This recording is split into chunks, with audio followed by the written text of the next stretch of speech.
तो आपके पास एक पुराना लैपटॉप या डेस्कटॉप है जो आपके घर में किसी कोने में पड़ा हुआ है और कई सालों से धूल जमा कर रहा है क्योंकि आपने एक नया लैपटॉप खरीदा था और तब से आप अपने पुराने लैपटॉप के बजाय हर टाइम उस नए लैपटॉप को यूज कर रहे हैं क्योंकि पुराना वाला बहुत ही स्लो है। अब या तो आप उस पुराने लैपटॉप या पीसी को वहीं पड़े रहने दें, उस पे जंग लगने दें और बिल्कुल ही भूल जाएं उसके बारे में, या तो उसे किसी को कुछ पैसों के लिए बेच दें, या उस पर इस तरह के कुछ फंकी स्टिकर्स लगा लो और इसे अपने दोस्तों के सामने शो ऑफ करो किसी तरह के रेट्रो शो पीस की तरह।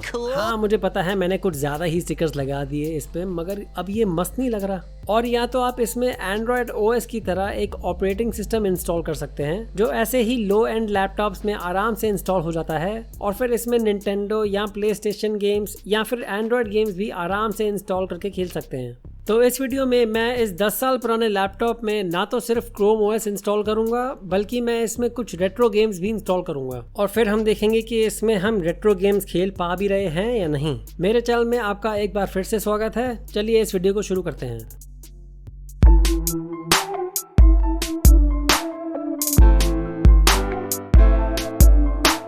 तो इसे चलाने के लिए हमें चाहिए सिर्फ एक लैपटॉप या पीसी, एक 8 GB की पेन ड्राइव और एक अच्छा इंटरनेट कनेक्शन कुछ जरूरी फाइल्स को डाउनलोड करने के लिए। मैं यहाँ ये डेल इंस्पिरॉन N5010 लैपटॉप को यूज करने वाला हूँ जिसमें i3 370M का चिपसेट के साथ 3 GB की रैम है और 300 GB की हार्ड डिस्क भी है। काफी पुराना लैपटॉप है। आगे बढ़ने से पहले मैं आपको यहाँ एक डिस्क्लेमर दे दूँ, आप अपने हार्ड डिस्क या SSD का बैकअप ले लें क्योंकि इंस्टॉलेशन के टाइम सारा डेटा डिलीट हो सकता है। और मैं इस ऑपरेटिंग सिस्टम के लिए हार्ड डिस्क में एक अलग से पार्टीशन बनाने के लिए बिल्कुल भी रेकमेंड नहीं करूंगा क्योंकि बहुत ज्यादा चांसेस है कि बाकी पार्टीशंस में भी सारा डेटा डिलीट हो जाए। हो सके तो एक नई या ब्लैंक हार्ड डिस्क या SSD यूज करें और आप अपना डेटा ऐसी किसी एक्सटर्नल हार्ड डिस्क में भी ट्रांसफर कर सकते हैं। ठीक है, तो हमें 2 फाइल्स डाउनलोड करने की जरूरत है। पहली फाइल ऑपरेटिंग सिस्टम की है जिसका नाम प्राइम ओएस है। तो चलते हैं प्राइम ओएस की ऑफिशियल वेबसाइट पे, आपको इसका डायरेक्ट लिंक नीचे डिस्क्रिप्शन में मिल जाएगा। ये made in India operating system एक एंड्रॉइड बेस्ड ओएस है जो लैपटॉप्स और डेस्कटॉप्स पे विंडोज या मैक ओएस से मिलता जुलता डेस्कटॉप एक्सपीरियंस देता है और ये ओएस इस तरह के पुराने और लो एंड डिवाइसेस के लिए परफेक्ट है। आइए डाउनलोड पर क्लिक करें और नीचे स्क्रॉल करें। यहाँ हमें इस ओएस के 3 वर्जन देखने को मिलते हैं जिनमें से 2 एंड्रॉइड 11 बेटा वर्जन हैं x86, रास्पबेरी पाई 4 या रास्पबेरी पाई 4B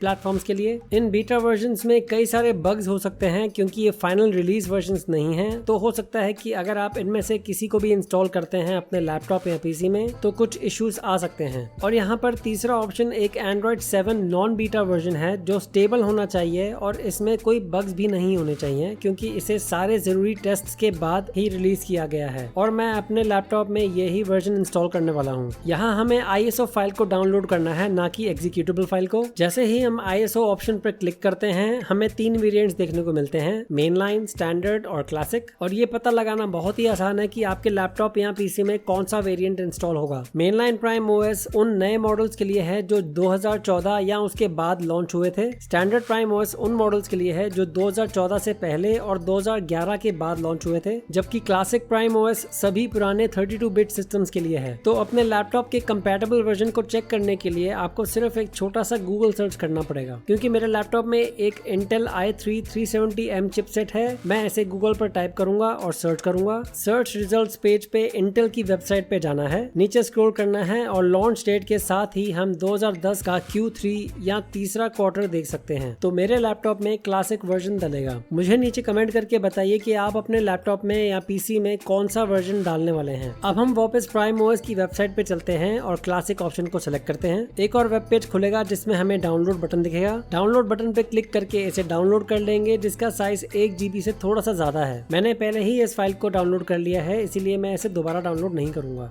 हमें जो दूसरी एप्लीकेशन चाहिए उसका नाम है रूफस। इस एप्लीकेशन से हम एक बूटेबल पेन ड्राइव बनाएंगे जिसमें हम प्राइम ओएस डालेंगे। तो चलिए रूफस वेबसाइट पे चलते हैं। इसका भी डायरेक्ट लिंक आपको नीचे डिस्क्रिप्शन में मिल जाएगा। इस वीडियो को रिकॉर्ड करते समय रूफस का लेटेस्ट वर्जन 3.18 है जिसका फाइल साइज सिर्फ 1.3 MB है। इस पे क्लिक करके इसे डाउनलोड कर ले। मैंने ये फाइल भी पहले से डाउनलोड कर ली है, तो अब हमारे पास दोनों ही फाइल्स आ चुकी हैं जो हमें डाउनलोड करनी थी। ठीक है, तो चलिए अब लैपटॉप में पेन ड्राइव डालते हैं हैं और रूफस एप्लीकेशन को स्टार्ट करते हैं। अगर आपकी पेन ड्राइव में कुछ भी डेटा है तो उसका बैकअप अभी ले लें, क्योंकि वो सब डिलीट होने वाला है। डिवाइस में डाली हुई पेन ड्राइव को सिलेक्ट कर लें। बूट सिलेक्शन में डिस्क और ISO इमेज ऑप्शन को चूज कर लें और उसके साथ में सिलेक्ट बटन पे क्लिक कर लें। डाउनलोड ISO फाइल को सिलेक्ट कर लें और स्टार्ट पर क्लिक कर लें। पहले से ही सिलेक्टेड और रेकमेंडेड ऑप्शन राइट इन ISO इमेज मोड को सिलेक्ट कर लें और ओके बटन पर क्लिक कर लें। एक प्रॉम्प्ट आएगा जो बताएगा कि सारा डेटा डिलीट होने वाला है। ओके पे क्लिक कर लें। यह आपके पेन ड्राइव में ISO फाइल सेव कर देगा, जिससे हम अपने पुराने लैपटॉप या PC में PrimeOS डालेंगे। इसमें कुछ टाइम लग सकता है, इसीलिए आपको कुछ मिनट वेट करना पड़ सकता है। जैसे ही फाइल्स कॉपी हो जाएंगी ये रेडी का स्टेटस दे देगा। उसके बाद विंडो को क्लोज कर दो, क्योंकि फाइल्स कॉपी हो चुकी हैं, और पेन ड्राइव को बाहर निकाल लें। अब हम चलते हैं अपने पुराने लैपटॉप पे जिसपे हमें PrimeOS इंस्टॉल करना है।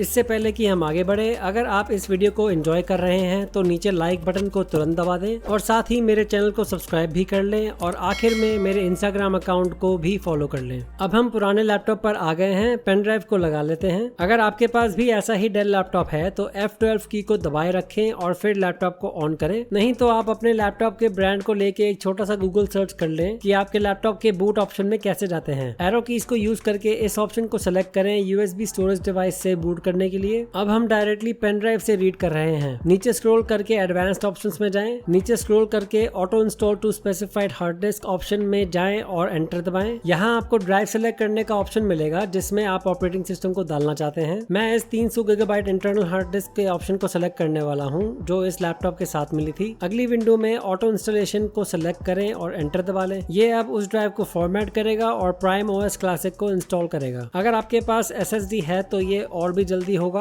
क्योंकि इस लैपटॉप में इंटरनल हार्ड डिस्क है। इसमें कुछ टाइम लगेगा, इसलिए मैं इस पार्ट को स्किप कर देता हूँ। यहाँ पर मैं आपको सजेस्ट करूंगा कि आप PrimeOS को रन करने के बजाय रिबूट कर लें, क्योंकि पहली बार में कुछ ना कुछ इशू आ सकता है। ये अब हार्ड डिस्क से रिबूट होगा और पहली बार PrimeOS लोड करेगा। और लीजिए, हो गया PrimeOS इंस्टॉल। प्रोसीड पे क्लिक करते हैं। मैं यहाँ मांगी हुई इन्फॉर्मेशन डाल देता हूँ, जिसमें ज्यादा टाइम नहीं लगेगा। इसका इनिशियल सेटअप बिल्कुल किसी एंड्रॉइड फोन या टैबलेट की तरह होता है और हो गया। आप आसानी से वाईफाई या ब्लूटूथ को भी ऑन कर सकते हैं। आइए पहले सेटिंग्स पर चलते हैं। नीचे स्क्रॉल करिए और अबाउट डिवाइस ऑप्शन को सेलेक्ट करिए। यहाँ से आप directly latest software updates download कर सकते हैं। यहाँ पे हम कंफर्म कर सकते हैं कि इस x86 प्लेटफॉर्म पे क्लासिक वर्जन इंस्टॉल हुआ है। आप चाहे तो रूट एक्सेस को भी ऑन करके इससे पंगे ले सकते हैं। इसके लिए वापस जाके PrimeOS सेटिंग्स में जाइए और वहाँ रूट एक्सेस को चेंज कर लें।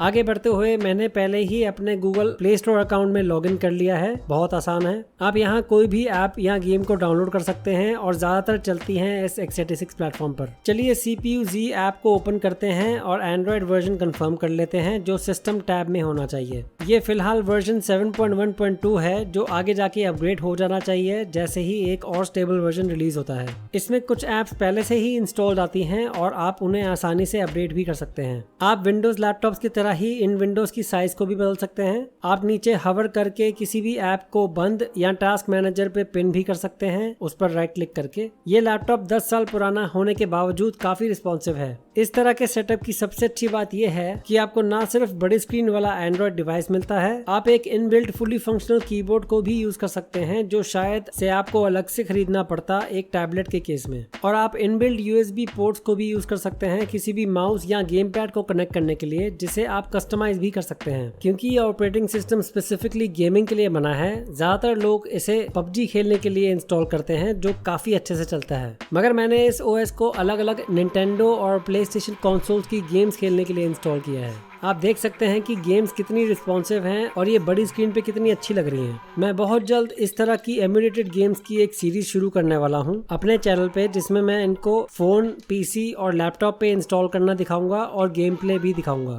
इसलिए अगर आप इस तरह के रेट्रो गेम्स में इंटरेस्टेड हैं तो मेरे चैनल को जल्द से जल्द सब्सक्राइब कर लें और बेल आइकन को भी दबा दें, ताकि वीडियोस अपलोड होते ही आपको नोटिफिकेशंस मिल जाएं।